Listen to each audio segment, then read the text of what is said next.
You have now tapped in with the introspective father and son duo. Last name may be strange, but never strangers to the game. Adjust the listening devices and keep it live. Coming in, flex. I just wanna win, LABB, who we running with, 2233, I'm on 10 again, state your name. Hello, and welcome to another installment of No Strangers to the Game. I'm Ja, and that's Troy. And on this week's episode, we're going to be talking about how to evaluate greatness and how to evaluate different eras and all across sports, not just basketball or football, but plenty of sports. But to get us started, can you tell us a little bit about your week and things you have going on and things coming up? My week was actually pretty productive. I was able to, go in the office, make sure things that need to be done was taken care of, agreements that had to be executed, project schedules that had to be put in place, giving out directions on, various tasks from different facilities that we maintain, and had repairs, had to work with contractors, getting estimates and quotes. So from that standpoint of work, it was pretty productive in that regard. Got a chance to, get out ahead of some things. From a personal standpoint, it was actually pretty productive too. I'm taking this online class in economic development and finance. And so I was able to get some work done, learning some things, which is really helping me to fill in some of the gaps that I have in economic development and some of the questions. And just overall with family, busy, but been able to slow down a little bit and just, enjoy each other's company. And so Valentine's Day is, tomorrow. So see what that looks like. I got to make sure I do something that I don't get in trouble. But other than that, I got some ideas. So, but other than that, all is well. How about you, man? Yeah, for me this week was pretty simple, straightforward, just practice and class, and which that seems like every week. But at least next week we have a meet, and so I'm kind of looking forward to that. Finally being able to compete. I think that's something I've been looking forward to for over a year now. So I'm excited for that. But besides that, man, it's been pretty simple. Just getting up every day and doing what I need to do, making my way. But to get into today's topic, the Super Bowl happened. Tom Brady won another Super Bowl, his 7th Super Bowl since 2003. And it obviously, I think everybody is just dubbing him the GOAT. He was already kind of discussed as the GOAT, and a lot of people have said it, but I mean, it kind of just re-sparked the conversation, and you had, I would say, about 90% of the things I saw, even credited social media outlets, they just dubbed him the greatest of all time. And then I even saw conversations about him being the greatest athlete of all time, and I was like, okay, now we've gone way too far. But the reason I'm bringing this up is because I want to know how to evaluate it, because obviously people have very differing opinions, especially in other sports. Basketball, baseball's a little tougher. Football is obviously pretty disputed. Not disputed, but it should be, in my opinion. How do we evaluate greatness? And I guess it depends on each sport, but I think a lot of times people just put accomplishments in the greatness argument, say, well, you did this, this, this, and this, you accomplished this, you're great. But is that accurate?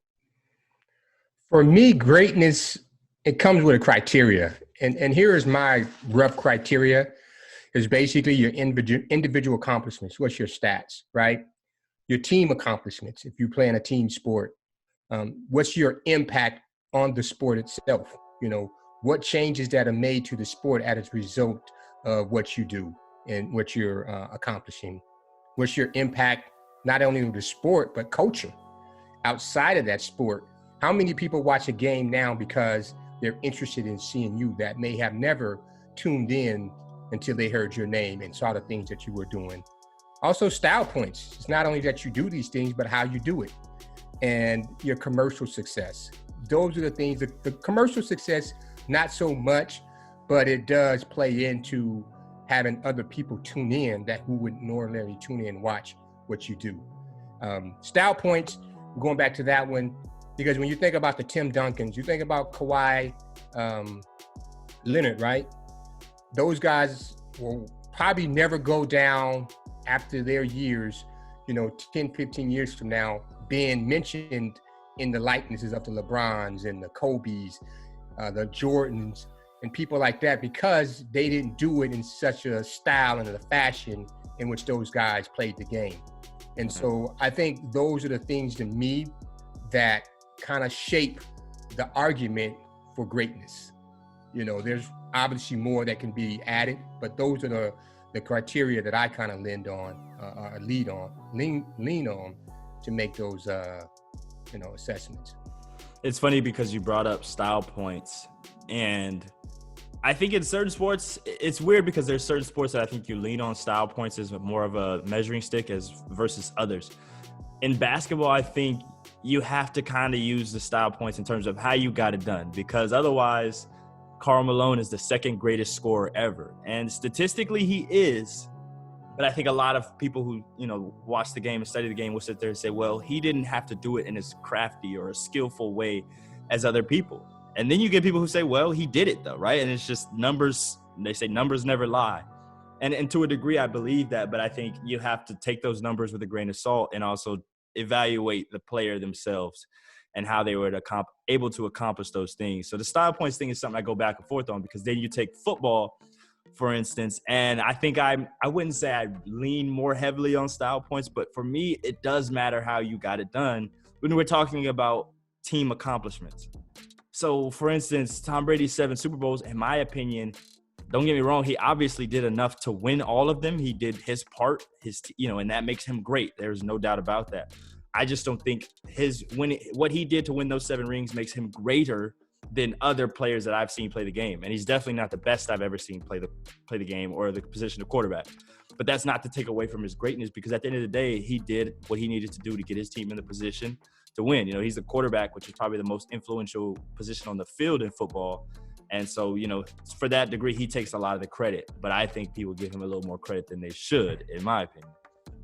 But the reason I brought up how to evaluate greatness, because then you have, in my opinion anyway, you have two different sides. You have the great players, or you have the people who are known for their greatness. And then I think you have guys who are they're the best players. In my opinion, Aaron Rodgers is the best quarterback I've ever seen. Patrick Mahomes is quickly approaching that. I need to see more consistency and, more over longevity over the few years. But Aaron Rodgers is the best quarterback I've ever seen. In terms of greatness, he'll never have the accomplishments of Tom Brady. I just don't think he'll win 7. I don't think he'll probably catch up in Super Bowl MVPs and all of those things. But in my opinion, he's a better quarterback than what I've seen from Tom Brady. And the funny thing is, when I talk to people about this, they agree. I asked someone, I said, you have 1 draft pick of all time. You're a terrible franchise. You have 1 draft pick of all time. Who are you taking? You taking obviously it's going to be a quarterback, but who are you taking? And they said, well, I'm taking Aaron Rodgers. I'm like, does that not make him the better player than Tom Brady if that's who you're picking? But see, even though I think Aaron Rodgers is probably more talented, more gifted as an athlete physically, I would take Tom Brady just based on his accomplishments. If it's about winning Super Bowls, right, and I had to pick a person to come in, I would pick him, and I would choose him because they both have played, right? Okay, but here's the caveat for me. Here's the caveat, and this is what I said when I phrased it. I said you're a terrible franchise. Mm-hmm. Your O-line is trash. You don't have great running backs, no good receivers. Your defense is garbage. You're taking Tom Brady over Aaron Rodgers still. Yeah, and I'm gonna tell you why. How many? When he was with the Patriots, how many well-known receivers that he had outside of Randy Moss when he was there, maybe a couple of here and there, big-name receivers that's coming out of college that you say, these guys are going to be superstars. Now, was that part of the system? Was it part of Tom Brady, or a combination of things that made those guys compete at the level that they competed? You can't imagine Edelman coming in there out of college and you expecting this guy to be prime time. No. You can't expect the other guys. So I would say from that standpoint, because of what he's accomplished, I would pick him. If I had that all in the rearview mirror and I could predict this is what's going to happen, take that crystal ball and he accomplished what he did, and I can see that, I would take him. And I don't think he's a better physically gifted quarterback than Aaron Rodgers, but overall, he has accomplished more and he has been able to be successful. But that's what it's about when you're talking about a franchise. But see, once again, we talk about a team accomplishment, right? Winning a Super Bowl, especially it's different than basketball and football. Basketball, one player can affect both sides of the court a lot. They have a lot to do with the game in all aspects. Football, a quarterback is only on the field half the time. The other, and half of that, they're probably just handing it off right or left. Now, yes, they can galvanize their guys. They can get them inspired. You can instill confidence in your team, and that goes a long way. I do not doubt that. But I also know that Tom Brady has never made an NFC or AFC championship game without a top 10 defense in the league. And yes, he has never had great wide receivers, but that's also never been his game to go downfield. Wes Welker, Julian Edelman, Chris Hogan, guys that can go underneath, crossers, different things that they can do in the system. But when he had a guy that can go up top, like Randy Moss, and he threw 50 touchdowns. They had a great season. So Absolutely. He can do it, right? Sure, he did it once. But what I'm saying is that he adapted to the situation and what he had, and he made it work. You know, so that's why I always say it's really hard to begin to make these comparisons because you don't know what a person's really being asked to do. They may be able to do a whole lot more, like LeBron, right? Shifting into that. There's a lot more LeBron could do. LeBron could average a triple-double every night if he chose to play that way, right? So if we're looking at statistically, he would probably be even greater from a statistical standpoint.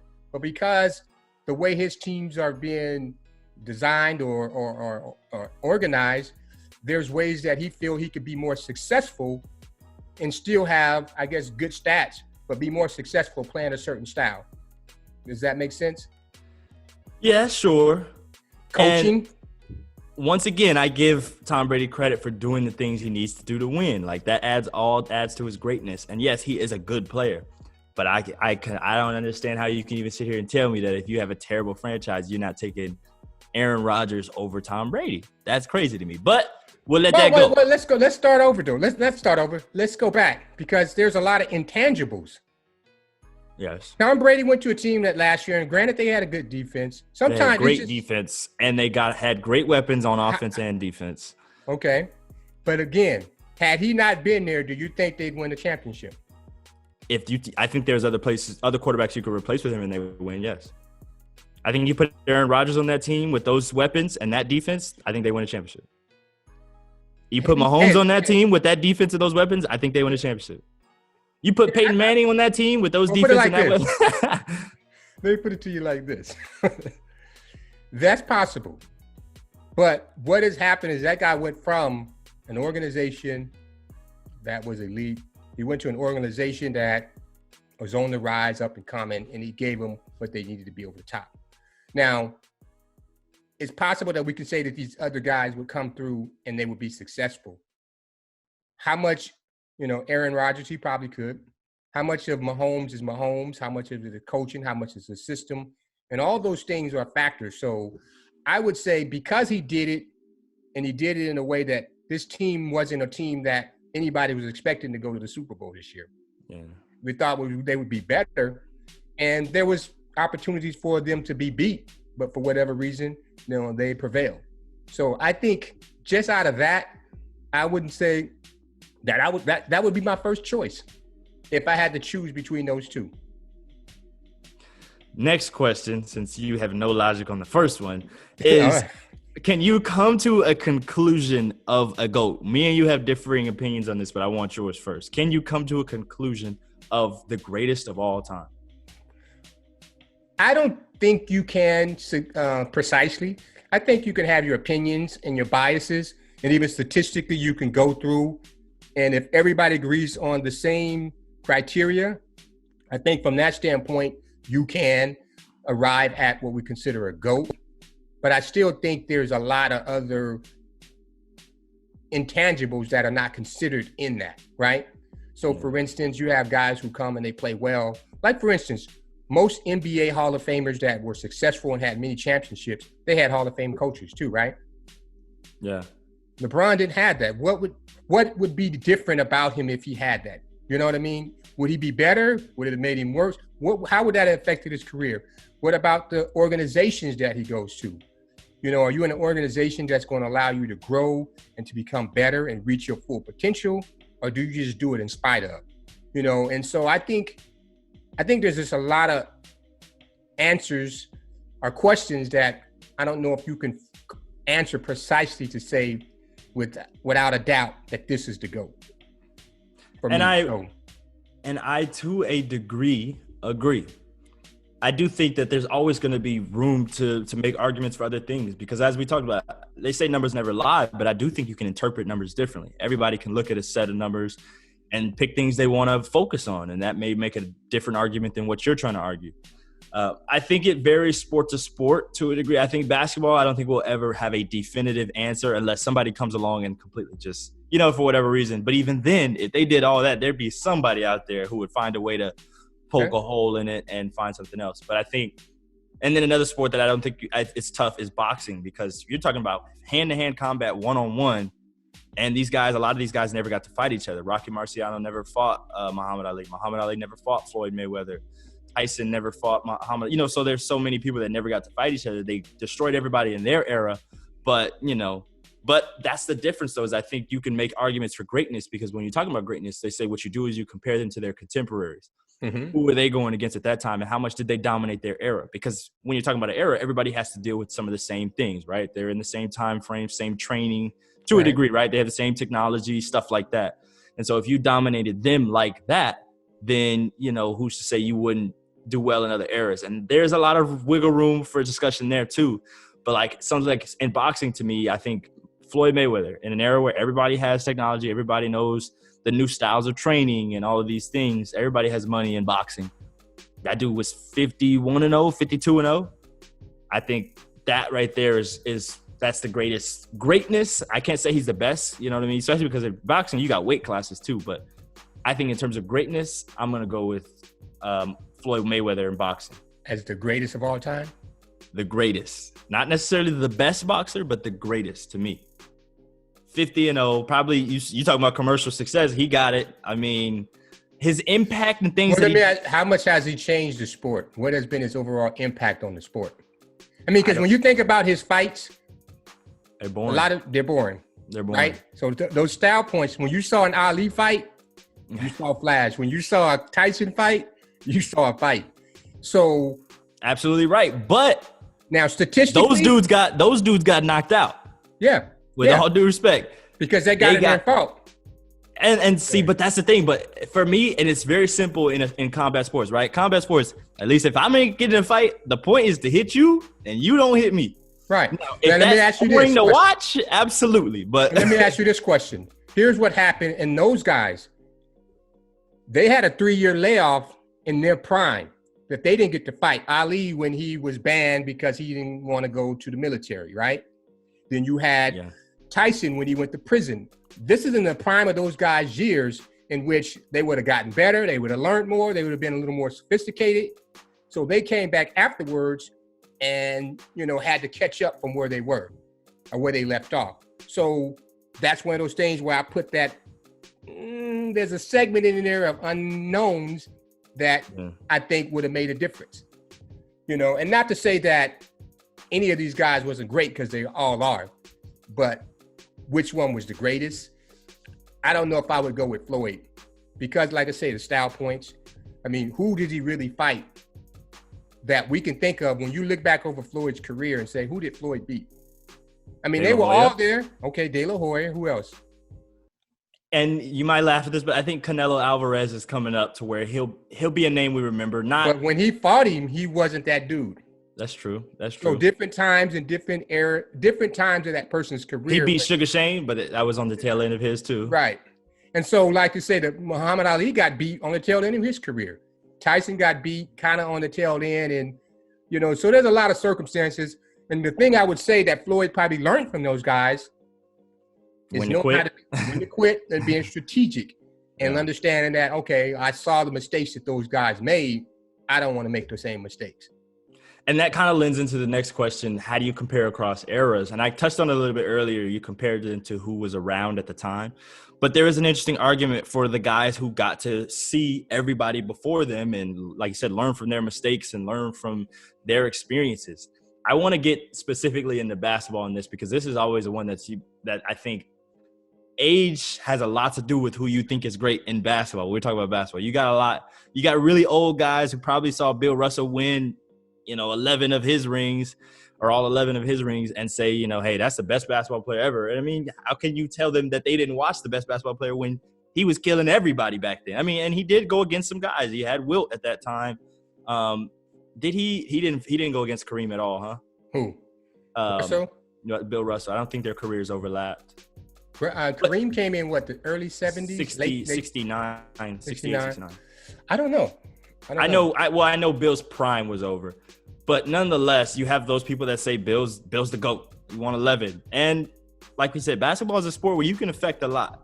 So to win 11 rings is pretty impressive. But then you move up some time and you say, you have people who think it's Wilt. You have people who think it's Magic. So it's tough to compare across eras. But I think the reason I brought this up is how do you compare across eras? Because I wanted to ask you how much – I think it's weird because basketball, we've seen rules changes. We've seen the game change a lot. Right. But how much of that factors into comparing players from different eras?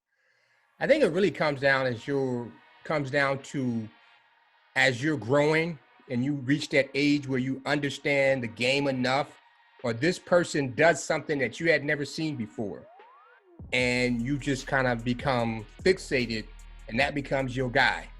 And as long as they're consistent enough over time, there's a bias. I think there's a bias in all of this because of what you see and the time in which you saw it and how it affected you and what you thought about it.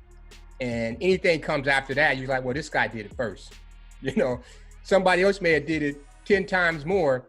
This guy did it first. That means something to you. I think the memories and the impact that it had on you at the time that those things happened really kind of lends to the bias that many people have when you're having this conversation or debate about the GOAT or the greatest, or even comparing to different eras.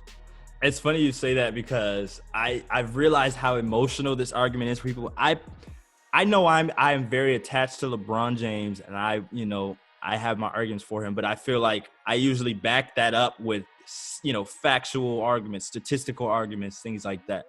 Things that you can see logic in. And you may not agree, but you know what? Hey, you can see the logic in it. But it was funny when Michael Jordan's documentary came out, The Last Dance. It was funny how much people I knew and people who had differing opinions of before started to say, well, after watching this documentary, Michael's the GOAT. And I'm like, they didn't make the case for him being the greatest basketball player ever. They were simply following him around for his final year with the Bulls. But people, they loved the, he's this, that, and the other. They love to see his competitive nature. They love to get the behind the scenes. And because it was so recent and it was so cool and everybody got caught up in how cool the documentary, and it was a cool documentary. I love the documentary too, but that led people to say he was the GOAT. And I was like, that has nothing to do with it, in my opinion. It was interesting. Well, I looked at this and we always talk about, and we're going back to Bill Russell.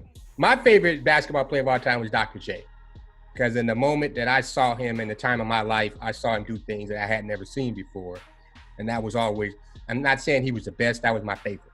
Yeah. But when you think about Bill Russell, people always say, well, he only had 8 teams, right? Yeah. But the more teams you have, the more diluted the talent pool gets. So to get in there, you have to be the best. Now, granted, the NBA had it looked biases. A lot different back then. Yes. Right. So, that's why I say again, and that's what makes it difficult. And that, not to mention, what's funny, and this is me taking a subtle shot at Mike because I am a proponent of LeBron being the GOAT. But it's funny because Michael played in the expansion team era where they say the league might have been watered down just a tad. I still think there was a ton of talent in the league, don't get me wrong. But 90s basketball had a few expansion teams that kind of, threw things out of the whack. I mean, you had Orlando Magic until they got Shaq. They was pulling guys off the streets trying to put them in, uniforms to play. And that's no shade because Mike, I think you can put Mike in any era. He's dominant. He's one of the best basketball players ever. But I'm just saying, like you said, those are apples to apples. You can make those comparisons. I want to end the day with this, though. I've heard this saying a lot, and recently I've been like kind of on the fence about it. And it's comparison is the thief of joy. And for me, it's like, I get what that saying means. At the end of the day, if you spend all your time comparing, you won't be able to appreciate what's in front of you, right? Mm-hmm. If I spend, hours arguing with people, LeBron versus MJ, and I don't actually watch LeBron and appreciate his greatness while it's here, then, there was no point, right? But I do think that there is some I find joy in comparing greats, comparing people and discussing and debating this. And I think a lot of times that saying hits on this new feeling of people have of like, well, we can't argue or we can't debate or we can't discuss things.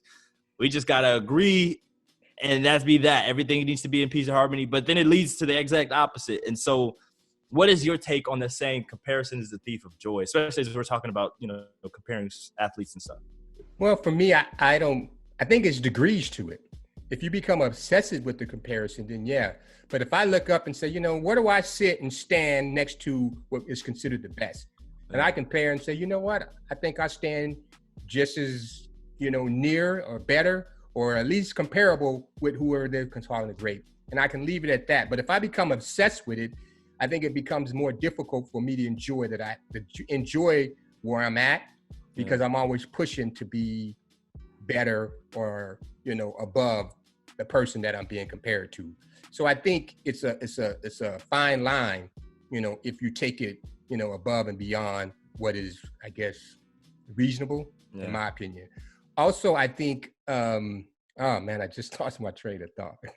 Go ahead, it'll come back. Well, what I was going to say is, for personally, when we talk about comparison, track and field is a very cut and dry sport. At the end of the day, numbers are numbers. They say numbers never lie. I've said that for the fourth time now, but numbers are numbers. And in track and field, it's so easy to compare because either you have that number or you don't. So for me personally, I can see how people say, well, it'd be unhealthy to always be comparing yourself to other people. You'll never appreciate where you are. But I'm like, for me, that's always been the push, the drive, is I look at people around me the same age or what the greats did at my age and stuff like that. And I compare myself and I say, I'm either behind or I'm ahead or this, that, and the other. And it pushes me to keep going, right? I feel like I have so much more to do and accomplish because I haven't reached their heights at their age, or I'm not at, the top guy at my age, or just in the world in general. And so for me, that's pushed me. And it's weird because this is going to sound bad, but I feel like sometimes they say comparison is the thief of joy. Sometimes you need to compare yourself and take away a little bit of that joy. You need to look around and say, you know what? I'm not where I need to be.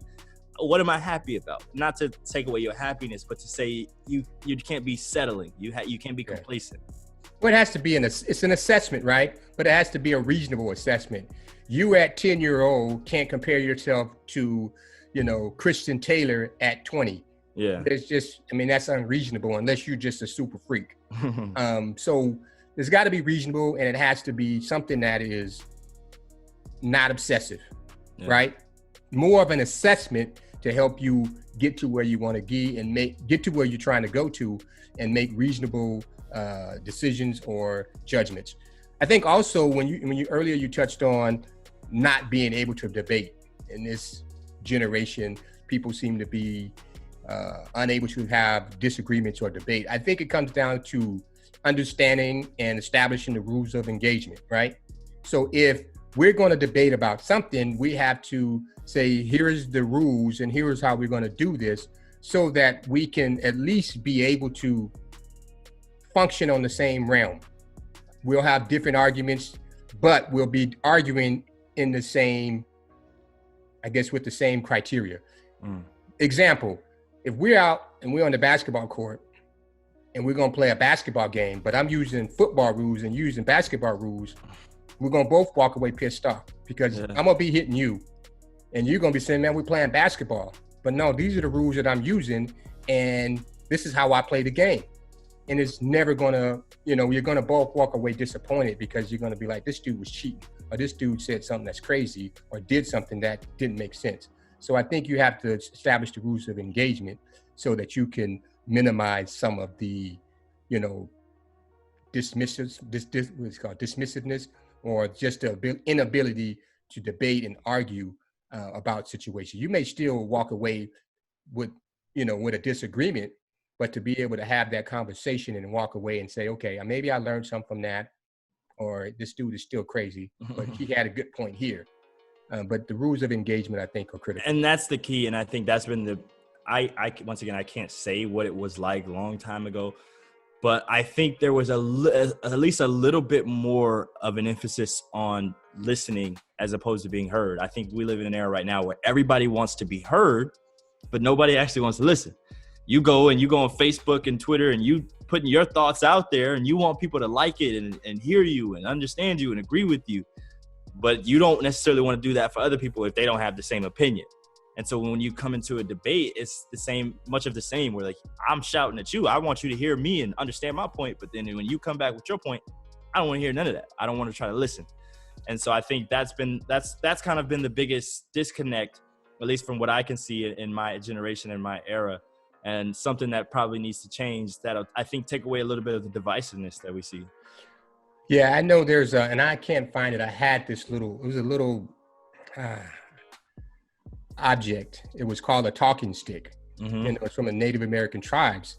And the talking stick was to set it down, and essentially it was saying, first seek to understand. Yeah. But while the stick is down and that person's talking, you're not thinking about what you're going to say. Let me understand where this person is coming from. Let me make sure I'm clear. Let me make sure that, I got some clarity on what he's talking about or she's talking about. Yeah. And then when that person is done and there's clarity and you understand them, then you turn the stick over and then you do the opposite. Now, I'm sharing with you, I'm expressing to you my thoughts and ideas. Your job is to try to understand me, not disagree, not analyze me, but understand where I'm coming from. And then from that, with understanding, I think you can begin to have those discussions and debates in a way that are more productive, opposed to just shouting and getting angry and dismissing one another because they don't agree with you. Yeah. So. Well, let's end the episode on that, man. Listen more than you speak, and hopefully that will get some understanding. I think if everybody tries to be more attentive and listening as opposed to just trying to talk, we'll reach more understandings, or at least be able to see the other's perspective. And that's key to bringing us together. And so a lot of the divisiveness we see in this country and in this world right now will hopefully start to subside. But once again, as always, we appreciate you guys for tuning in to another episode of No Strangers to the Game. And we hope you tune in to next week's. All right. Peace. Make sure you like, subscribe, hit the notification bell so you're notified every time we post a video.